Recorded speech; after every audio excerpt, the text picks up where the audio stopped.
Meanwhile, the Dolphins and All-Pro cornerback Xavien Howard have appeared to find a common ground.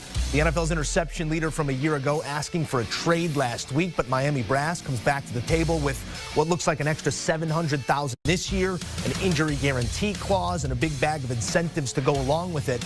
They've also given Howard the old IOU, promising to revisit the deal again early 2022.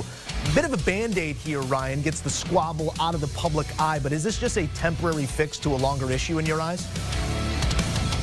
Here's the thing, though, Joe. If it's a $700,000 Band-Aid, that's money well spent if you're the Dolphins, because you're getting, as you mentioned, the interception leader from a year ago. He was dominant on defense, and that defense was pretty good. Brian Flores isn't messing around with that defense, and he did a good job of coaching those guys up. But Xavien Howard has all the talent in the world, and we saw that on the field. He wanted to get traded because he wanted to get paid. So if it only takes $700,000 to keep him, happy, as it were, for the next 17, 18 weeks during the season, that's exactly what you do, and then you revisit it. Perhaps maybe you move on from him after the season, depending on how your season goes. If you have questions about, say, the quarterback situation, and you want to get a first or second round pick out of Xavien Howard, if you can move him to perhaps make some wheelings and dealings in the draft for quarterback, that's a conversation for down the road. But in terms of now, we saw Josh Allen, the deal he just got. You have to be able to defend against Josh Allen and the Buffalo Bills. Tom Brady's obviously gone to Tampa Bay. You don't have to worry about him in New England.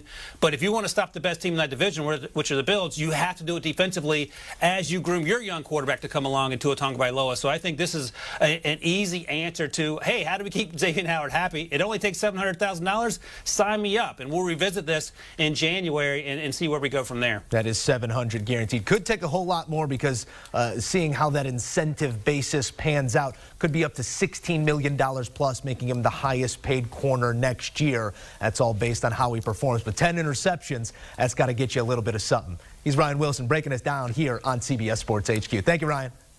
And don't forget, there's plenty more Ryan Wilson to be had on the Pick 6 podcast. There's no better time to get involved in the conversation than right now. Our guys get you up to speed on all the latest news and notes as we quickly approach kickoff to the 2021 season.